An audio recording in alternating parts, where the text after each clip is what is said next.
Halo sobatku, apa kabar? Semoga kalian selalu dilindungi dan dirahmati Allah Subhanahu wa Ta'ala. Jumpa lagi bersama saya di channel kesayangan ini. Assalamualaikum warahmatullahi wabarakatuh. Edisi Al-Quran sesuai dengan fakta sejarah. Kali ini saya akan membahas terkait dengan misteri Injil Barnabas. Injil versi ini sering diperbincangkan dan dikaitkan dengan salah seorang murid yang terkenal dari Yesus, Isa alaihissalam. Injil versi ini berbeda dari keempat versi Injil lainnya, terutama pada hal-hal mendasar seperti penentangannya terhadap ketuhanan Yesus Kristus. Penekanannya adalah bahwa Kristus tidak mati di kayu salib, termasuk kecamannya terhadap Paulus dan penolakannya terhadap sebutan di dalam Injil yang sangat eksplisit tentang kabar dari Yesus mengenai kemunculan Nabi Muhammad SAW disebutkan beberapa kali. Siapakah Barnabas? Barnabas adalah seorang murid Yesus Kristus. Namanya Yosef bin Lawi atau Levi yang merupakan keturunan dari Ibrahim alaihissalam.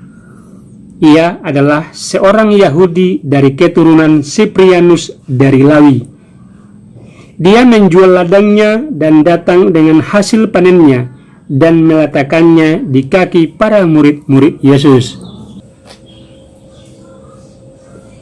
Dia dikenal kesalehan dan berbudi luhur. Di dalam kitab Kejadian, ia disebut sebagai Yusuf yang disebut Barnabas oleh para guru atau rasul.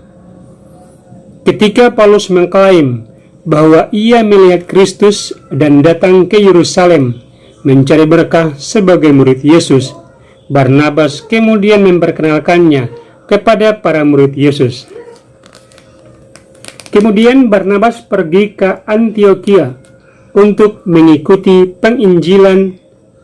Dia menasihati mereka semua agar senantiasa mendekatkan hatinya kepada Tuhan, sebab dia adalah orang yang baik dan penuh dengan Roh Kudus dan keimanan. Dan banyak orang yang mendekat kepada Tuhan. Kejadian 11 ayat 23-24. Ia pergi ke Tarsus dan berbincang selama 1 tahun bersama Saul atau Paulus. Dia berselisih pendapat dengan Paul, kemudian mereka berpisah. Setelah perpisahan ini, Barnabas tidak dicantumkan dalam perjanjian baru. Para sejarawan menyebutkan bahwa ia meninggal pada tahun 6 Masehi di Siprus. Ia dilempari batu sampai mati oleh orang-orang musyrik. Adapun keponakannya Mark menguburnya. Keaslian surat-surat dan versi Injil yang berasal dari Barnabas. Sebuah buku sejarah yang mengisahkan tentang perjalanan penyebaran Injil Barnabas. Seorang ilmuwan Jerman, Chandra, pada tahun 1859 menemukan sebuah Injil Barnabas pada manuskrip Sinai. Hal ini menunjukkan bahwa itu surat suci. Tapi tak satu pun dari surat Barnabas dianggap suci.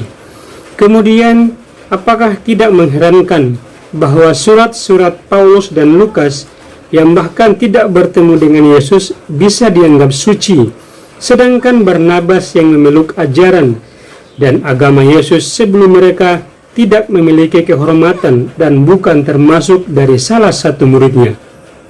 Pada tahun 366 sebelum Masehi, perintah kepausan yang dikeluarkan oleh Paus Damasus memerintahkan bahwa Injil Barnabas tidak boleh lagi dibaca. Dewan Gereja Barat juga mengeluarkan perintah serupa di tahun 382 Masehi hingga tahun 465 sebelum Masehi. Paus Inoken mengeluarkan dekret yang serupa. Paus Gelasius I juga mengeluarkan dekret pada tahun 492 sebelum Masehi dan melarang membaca beberapa Injil, di antaranya adalah Injil Barnabas. Penemuan salinan Injil Barnabas.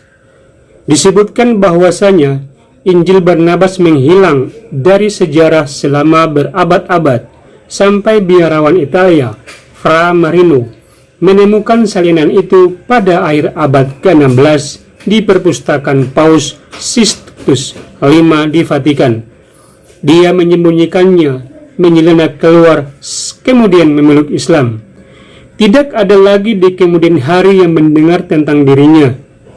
Pada tahun 1709, John Frederick Kramer, seorang penasihat Raja Rusia, menemukan satu-satunya manuskrip Injil Barnabas yang disimpan di Royal Palace di Wina sejak tahun 1738.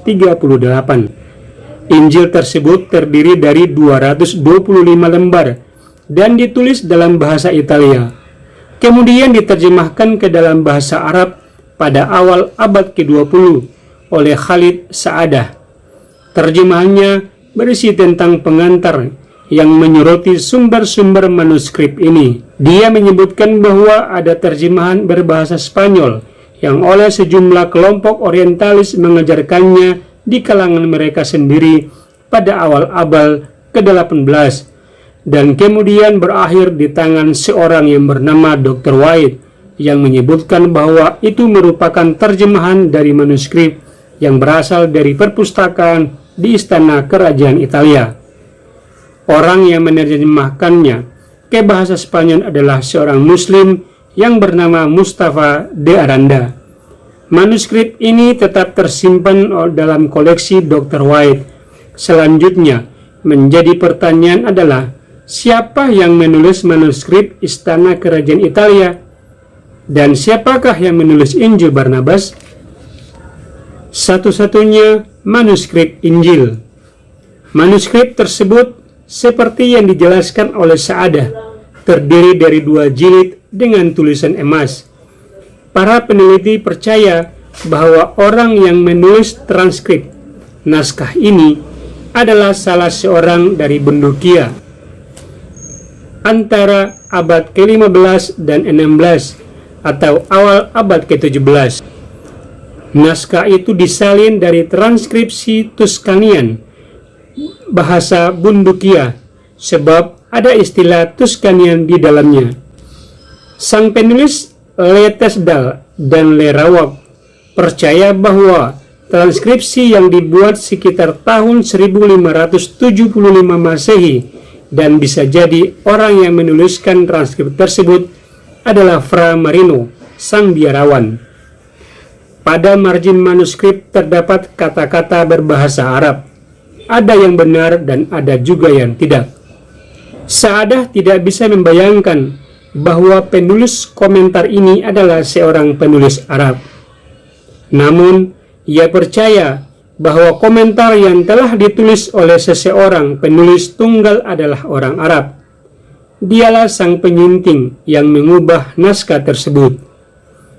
Perubahan inilah yang menyebabkan penyimpangan dalam komentar bahasa Arab. Sa'adah yakin bahwa naskah ini disalin dari naskah asli yang lain.